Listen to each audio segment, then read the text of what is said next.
Let's speak to Ali Abunimah. He is the co-founder of the Electronic Intifada and joins me on Skype via Skype from Chicago. Ali, thank you very much indeed for being with us. So, in the past, there has been concern about the control of Al-Aqsa, which led to fighting, many times. But these metal detectors at the Al-Aqsa Mosque right now just seems to be another symbol of intrusion of the Israeli occupation.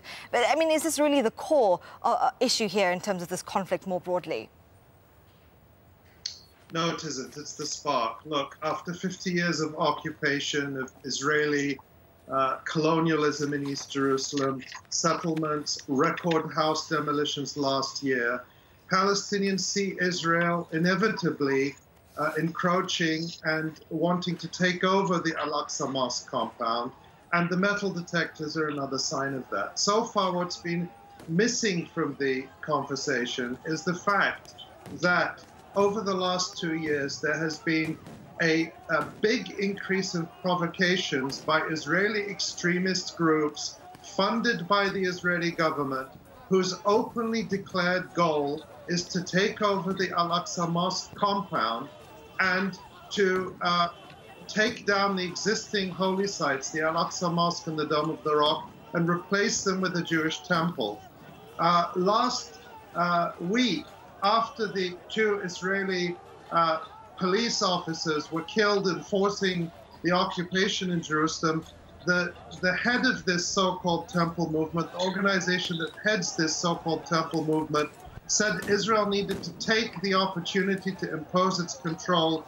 Quote, "We must liberate the Temple Mount from murderous Islam and return it to the people of Israel." From the top organization that pushes this agenda, the so-called Temple Institute, is funded by the government of Israel. On the other side, the Israelis have also been presenting this as a case as Israel being a guarantor of safety and security at the compound, rather than being seen as an occupier.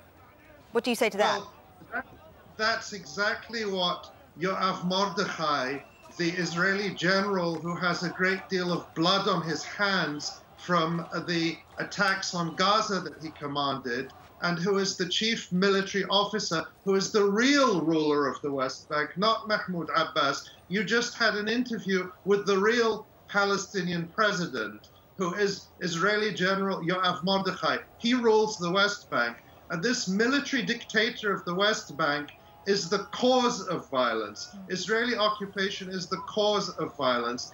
And Netanyahu, by the way, I mean, the metal detectors, the Israeli army itself, even the occupation army and Israel's secret police, the Shin Bet, advised Netanyahu not to keep the metal detectors there because they understood that they're useless, that they're not really there for security. What they are is to advance Israel's political claim and its hold over Jerusalem as another step to taking over the compound. That's what Palestinians fear, and that's why we have seen the population of Jerusalem, the people of Jerusalem that have lived under this brutal military occupation, coming out into the streets in their thousands to defend Al-Aqsa, and they have been brutally attacked. I mean, how could Israel be a guarantor of security when it's Israeli forces that are going out and attacking peaceful demonstrators, that just in the past 48 hours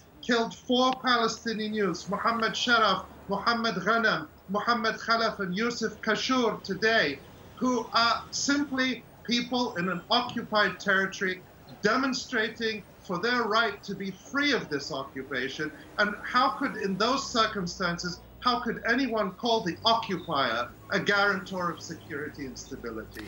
All right, and we also have the sheer hypocrisy of the so-called international community, which did not rush to the UN Security Council when it was only Palestinians being killed by the occupation. But now that there was an attack that killed 3 Israeli settlers, all of a sudden this is an international crisis and the Security Council is meeting. That's why the occupation has continued for so many decades, because no one will hold Israel accountable and end it.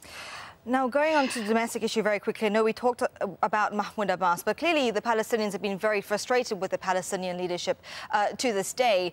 Where do you see this going in terms of him now severing ties with the Israeli authorities? Could this possibly result in a more longer-term damage between the two sides?